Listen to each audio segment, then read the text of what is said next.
Especially with the stacking that's going to be necessary, right? I mean, the Coddle can stack 3 camps at once on the Dire side, so there's that. But it feels like he's going to have to get those jungle stacks up pretty darn quick for this Gyro and this Tidehunter and the Jug, for that matter. Like you've already pointed out, I do agree there's going to be probably a lot of issues with how you spread this gold around on the side of Unknown, where TNC's much more kind of just run at you and just try and fight when they can. And I suppose we'll see how it all pans out. I mean, if Unknown can find the farm, it certainly could go their way, but we'll have to wait, because TNC is one of those teams that it can be very, very scary to go up against, and I'm sure Unknown are well aware of this, as we will get into this game.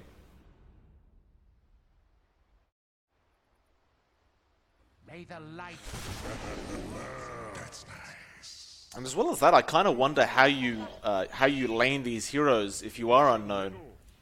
Looks like Greedy will be in the off lane as the Tide, of course, and Widge will be behind him as the laner. So fair enough. You've got some sort of magic damage to deal with this PA. Of course, the right clicks are quite annoying from the laner as well early on, because she's got such a massive range. But how much do you see them really slowing down Gabby? I can see this dual lane working out really well. The issue is, PA is not the greatest lane in the world, especially in that safe lane. I'd say it has a better time down mid. Overall, in 1v1, that's the ideal situation for PA. The main issue for TNC is that PA's laning partner is going to be March and Magnus. Now, it really depends on what he picks up level 1. Is he going to go for that early skewer to try to drag someone behind the tower? Because that can be a bit unreliable. The shockwave is a bit rough as well, mainly because you're going to be possibly clearing out a creep wave, so it can cause your lane to shove in a bit. It really depends on how they position it. Down to that, I'd say it's easier for Unknown to really execute that dual lane and slow down that PA. Absolutely. See how it all pans out. The Bannerins are about to spawn up. You can already see those little trains getting in there, getting Greedy a bit annoyed. That Tidehunter, nice skill back from March as well. He will grab the bounty. It'll be a 2-for-2 trade. Nothing too special going on there. Widge is going to be chased down as well by Gabby. It's going to be a little bit of harassment, but he does get the LSA out. Well, they're not actually going to stop. The dagger flies out again. They're just going to continue going in. The trees do expire, though, and that'll be enough of that. Gabby now going to get punished as well. In fact, LSA connects. It's going to be a lot of damage on Gabby. He does have a salve ready to go, but he's going to be careful not to die here. Trees are still behind Widge, though, and Tims is still chasing Gabby. He'll salve up straight away and jukes him around. Now Widge, he's going to be in trouble. He'll salve up as well. They won't cancel it off quite yet. The Lena's still alive, and dagger's flying out. Widge, he's so darn low on this Lena. He's been surrounded. Gabby's found him. It looks like he should die, but no. He'll fairy fire up. He's tangoed up, and it looks like Gabby does not want to waste any more time chasing, and he will get back to farming. Yeah, that's a pretty aggressive early on trade. In fact, they're still going. Yeah, they certainly are. Tims falls very, very low. Greedy will make sure he can't chase, and Widge, well, he's still being chased by Treants. We'll have a quick look at the other lanes while we have a chance, John, because I'm sure this bottom lane is not going to stop anytime soon. We do have a Tun up against Armel in the mid lane, so they did end up putting the Jug mid up against that Kunkka, but that certainly is not going to be a very easy lane for the Jug either. Yeah, it definitely isn't. You are seeing a Tun. He's forced to use his salve already, so that gives Armel a bit of an advantage here. Gonna have a harder time to sustain this lane until at least you get a level of healing ward on a Tun. Yeah. Of course, top lane, you'll see March and Prada just trading right clicks right now. Burner is there on the Gyro, KP on the Veno. And both are basically just trading farm right now. No real harassment coming out from either side on this off lane of TNC. Back down to that bot lane. Tim's going to cop an LSA. He'll be okay though. Looks like they've just kind of set to trading farm right now as well. They've had enough of fighting each other like crazy. Give each other a bit of a break, as they both really have hardly any regen left. And I suppose this kind of works for both parties, because both the Tide and the PA want farm. Though as I say that, Tims gets jumped on. He's falling very, very low, Greedy. One more right click, and it looks like Widge will find it. Selena will find first blood and continues the harassment out onto Gabby. An Unknown so far making this offlane work. In fact, Gabby Falling low. Gush will come out as well. He's still not going to be chased down. They won't go underneath that tier 1 tower quite yet, but they know he doesn't have a salve available. Tims, however, may have brought one out, and he does. It's just a really active lane from both sides. You are seeing the effects of minus armor at really great effect here. I mean, that once that Gush comes out with the LSA, really easy to apply the damage onto any hero that does get caught out, and it's really easy to punish. You have a lot of poke potential with Atlina, really long range. They are exploiting that to its fullest effect. Gabby is still finding some farm, but it's certainly not as easy as you'd want.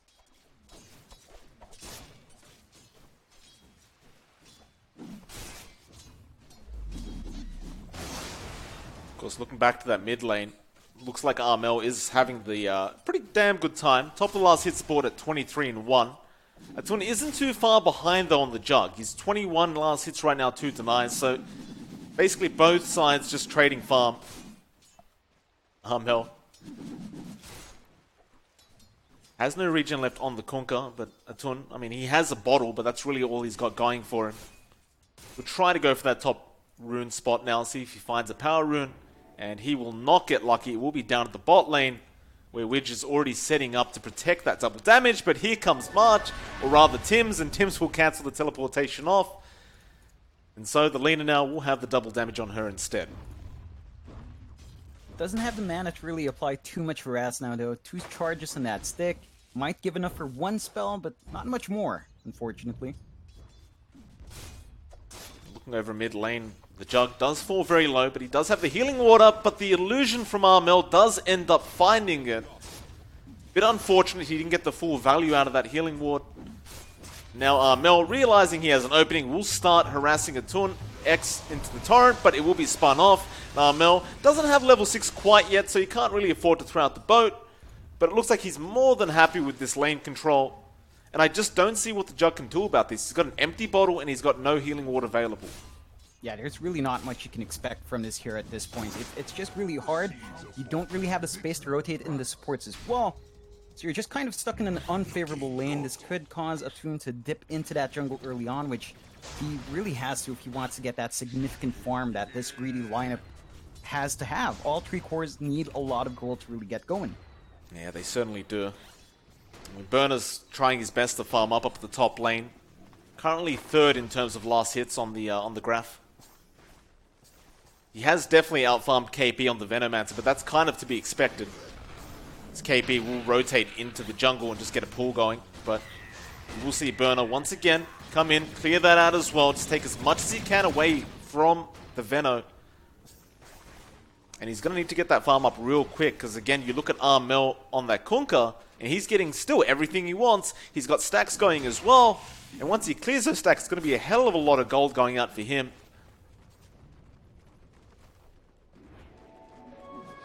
It looks like that's exactly what he intends to do. I mean, I thought they may leave it for the PA, but Armel seems to believe he deserves it more. Yeah, I don't blame them. The Kunkka definitely has much more power early on if you give him the gold, so Armel will be making the space for the PA to find that farm.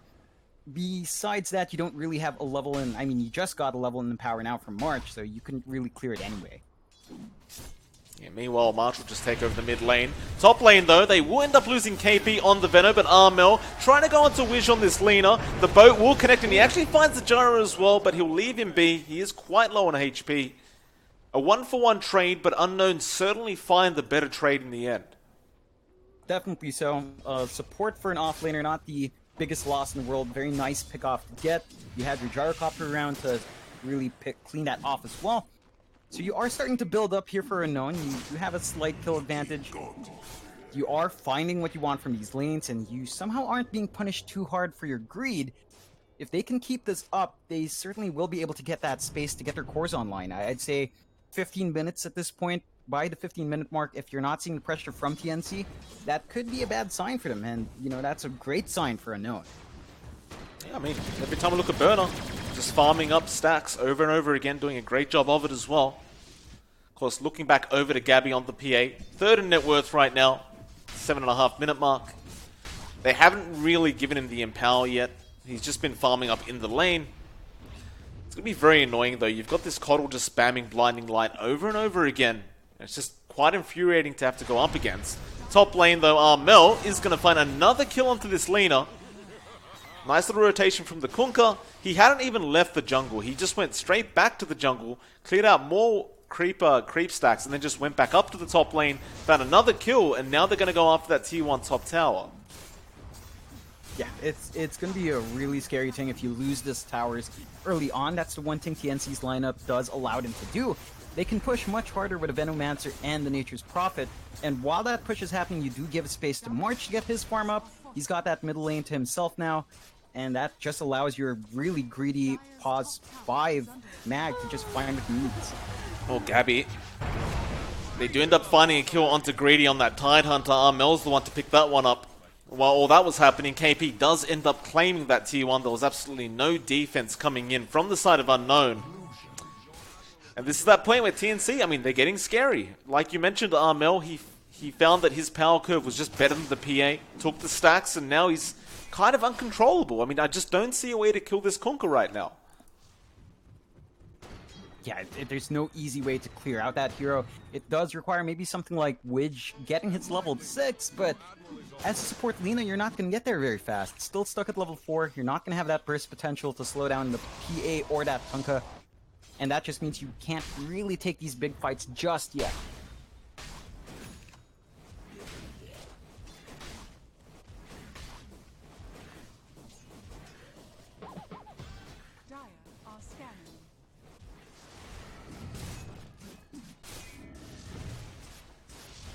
Well, things will remain slow in this game as 9.5 minutes in, 3-2 for the side of TNC. Just more than happy to just remain in these lanes and Unknown, doing the exact same. Looks like bot lane, they are going to try and apply some pressure towards that tier 1 tower, but you've got KP there, he's spamming the Veno wards. Even just with those wards early on, it's very, very hard to contest going after a tier 1. They would at least find both bot bounty runes for the side of Unknown, but TNC will do the exact same thing up at the top lane, so it will be an even trade. In fact, they may end up finding this Lina again, though which he will go ahead and TP straight away, and he does manage to get out just in the nick of time. Yeah, a bit scary there. Still, you know, you don't lose that support at the very least. That greed does kind of pay off. Widge does hit his level 6. So you've got that Laguna Blade up now. That's a major power spike for Unknown. If they want to force a smoke out, they can certainly find one easy pickoff every single time that spell is up now. Certainly can. And Prada, he does have a smoke available, ready to go. I imagine they will use it right now with the Tun, and that's exactly what they do. Straight down to that bot lane, try to get rid of KP and find that tier 1 tower. As we are almost 11 minutes in and they still haven't found it for the side of Unknown. They're just got to find their way in. They've got to hit that stun from the Lina. Of course, you've got the Ravage set up as well, but you'd rather keep it ready to go. Tim's, though, going to jump straight onto Greedy. Now, remember, he does have the Ravage. He does have the mana as well, and he will commit it straight away. Now, when he comes in, Omni is available. There's the Will-O-Wisp as well. KP falling very low and does go down. Now the Laguna onto Tim's. Blinding Light knocks him back, and they find another. Great setup there from the side of Unknown. They do find 2 very important pickups, and that should lead to that tier 1. Yeah, that should allow them to put some pressure onto this tier 1. The issue is they've lost their mid tier 1 in that process, and that's a lot more control going away from Unknown, even if they get this bot tier 1. It's just so much more important, that mid, compared to that bot, and you do have heroes respawning now, you have the TPs up, it's not going to be easy. Yeah, I mean, March has got his RP available as well, don't forget, so you've always got to be a bit afraid of that. Of course, he only has level 1 skewer to set up with, but still a very scary spell to be up against. And Unknown, they understand this, they back off, back to farming for them.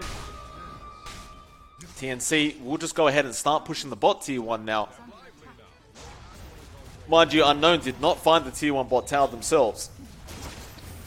So TNC looking to take their 3rd tier 1 of the game. It looks like they might find Widge as well, and Armel setting up with the X into the boat.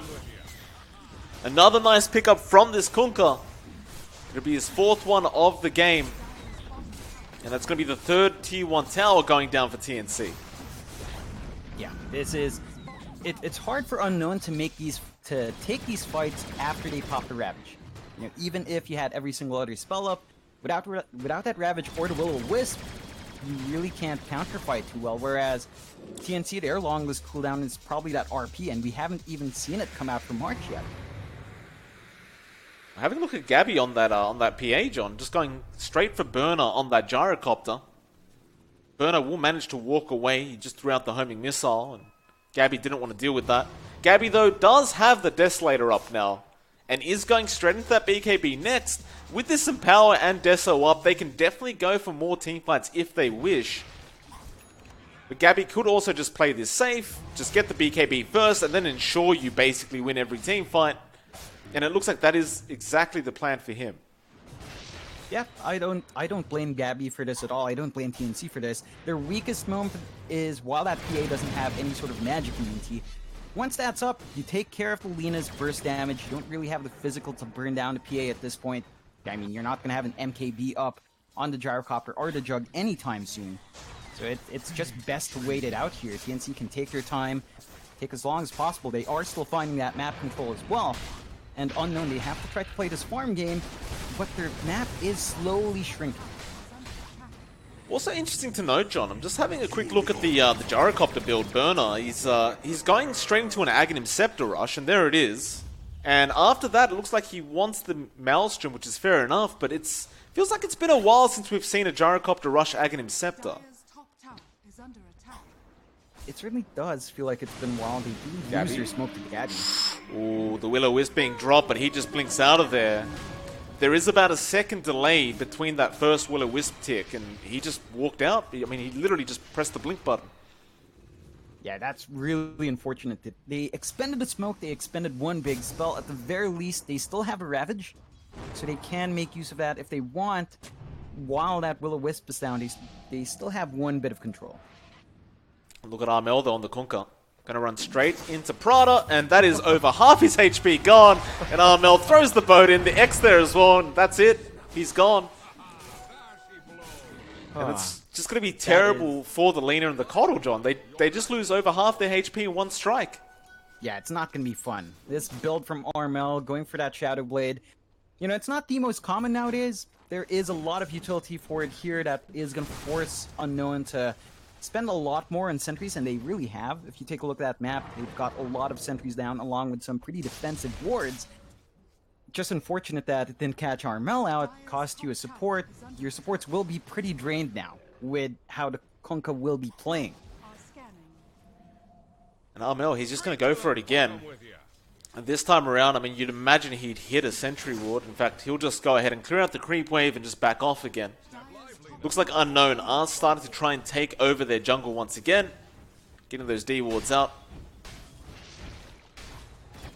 TNC will understand that is Q to leave, at least for a bit. Or perhaps it's Q to go in, as March is setting up with Gabby, but looks like they will just grab the Arcane Rune and go back to farming. As he is only a BKB recipe away now from that full BKB being completed. So why even force the issue if you could just wait another minute or so? Definitely. I mean, Unknown are just being choked out as well. Like, you look at the map, John, all the lanes are being pushed in. They are getting no space whatsoever. They definitely are. And we were talking about that vision game earlier. I want you to take a look at March, Mike.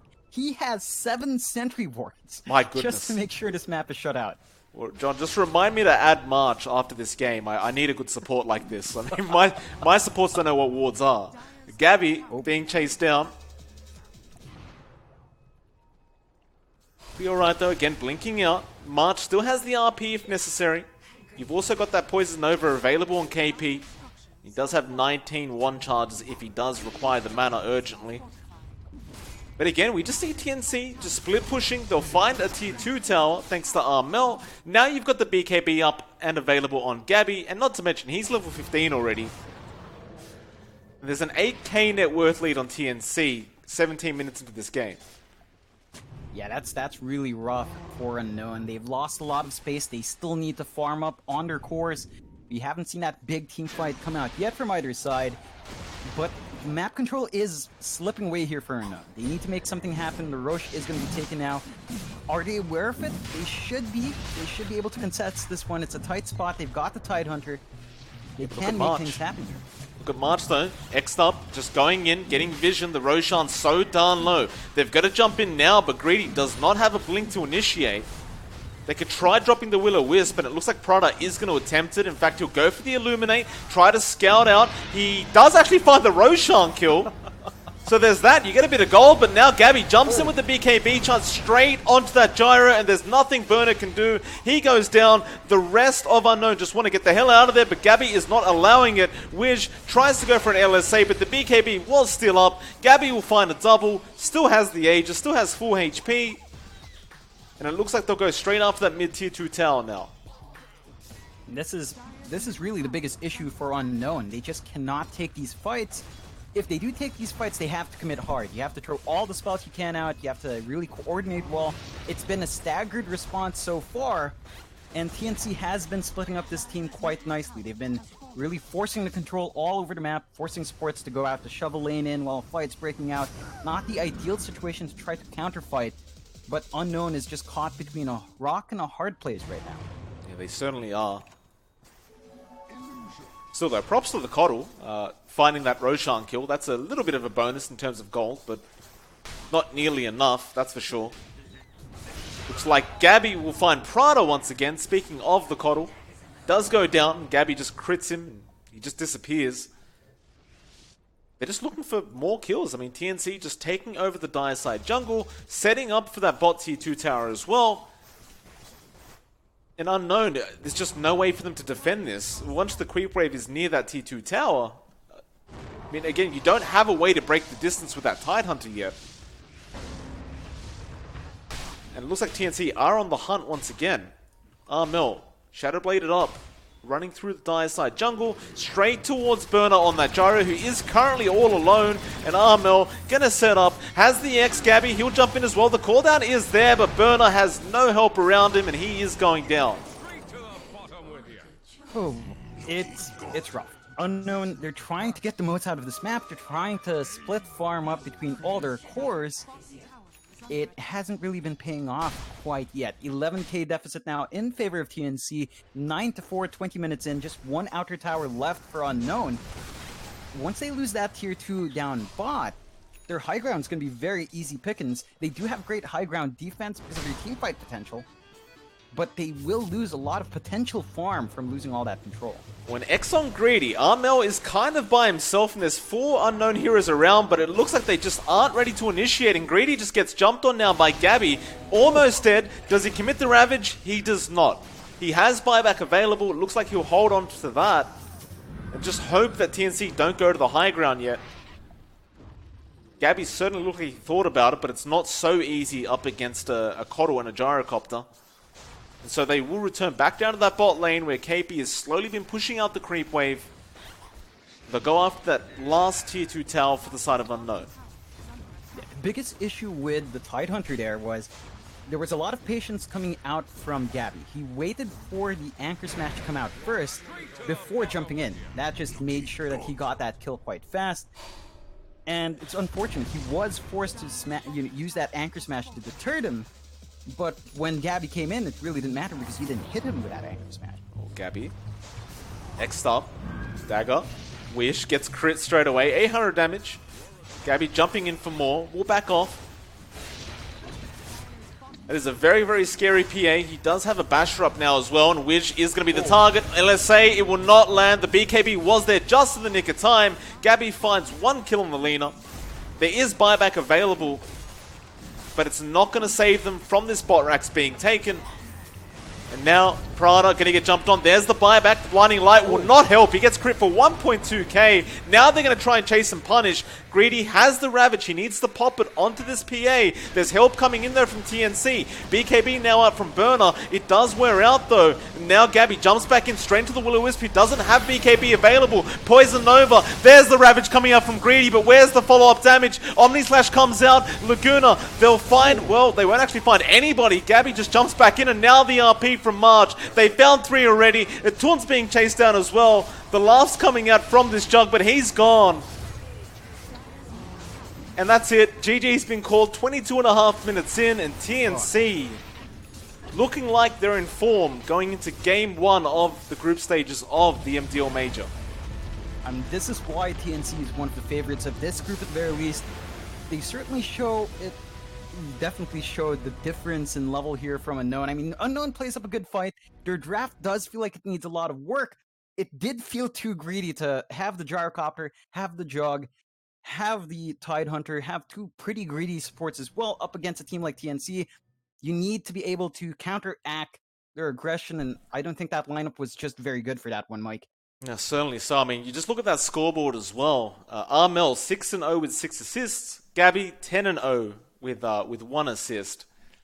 The rest of TNC found 0 kills, but who really cares? I mean, they found what they needed. Obviously, Armel and Gabby were the ones that they wanted to concentrate on this game.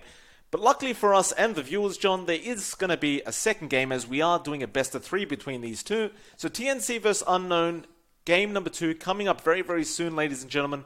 We'll be right back for that game number 2.